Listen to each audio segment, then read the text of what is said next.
Alors, vous savez que mon grand-père était communiste anticlérical. Et il a fait venir l'école laïque à Manigot. Imaginez-vous, il y a 50 ans, je vais à l'école laïque. Et mon grand-père est un peu pris de remords parce que le gosse, qui s'appelle Marc Vérin à l'époque, fait 5 km le matin, 5 km le soir. Il vient me chercher tous les soirs à l'école, avec les chèvres et les moutons, qui mangent les talus. Et sur le chapeau est déposé des fraises des bois, des framboises, des myrtilles. Et lorsque je sors de l'école, j'embrasse mon grand-père, mais j'embrasse aussi la nature, parce que je cueille sur le chapeau. Et c'est exceptionnel.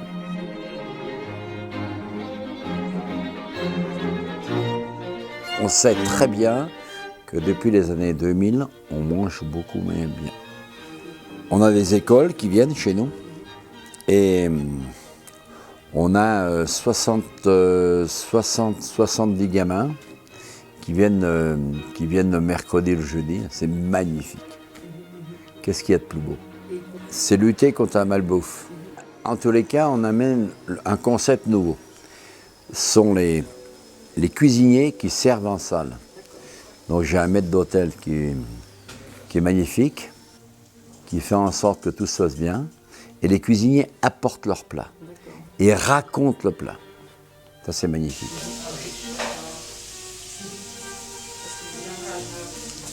En tous les cas, on essaye de certifier le bio à 90%.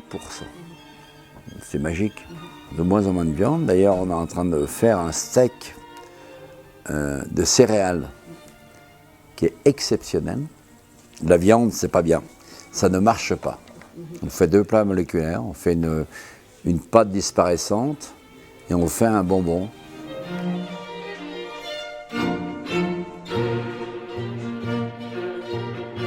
Et je ne veux pas finir comme Bernard Loiseau. Mais on trouve des compromis avec les guides et je ne veux plus rien. J'en ai eu assez. Donc on va absolument faire de la gastronomie dans l'assiette, mais enlever tous les superflus. C'est enlever les gants blancs. Ah, il n'y a plus de nappes, il n'y a plus de serviettes, il n'y a plus de... Vous savez, les miettes. Ramasser les miettes, j'adore ça. Quelle horreur, mais quelle horreur. Une horreur. Le seul chef qui m'inspire, c'est mon père, c'est la terre, c'est l'authenticité. Le reste, je m'en fous. Le seul secret de cuisine, c'est l'amour. L'amour que l'on a pour son métier et le partage. Et il faut surtout aimer les autres. Sinon, ça ne marche pas. Lorsqu'on va en montagne, c'est magique. C'est hors du temps. On a des arômes ineffables. C'est magique.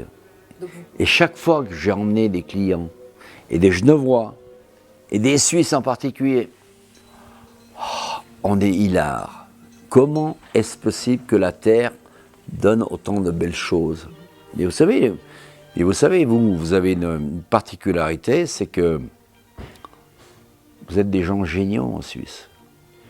Vous avez 20 ans d'avance sur la France, au niveau des systèmes biologiques, écologiques. C'est vrai. Moi, je suis orphelin. Ici, en Haute-Savoie, je suis orphelin. La France est devenue folle. On est devenu fou. Et c'est vrai que si j'avais 20 ans de moins, je partirais à Genève. J'ai quand même la moitié du corps qui est genevois. Est-ce qu'on connaît l'homme? Je ne suis pas persuadé. Je suis un homme heureux. C'est un bonheur absolu.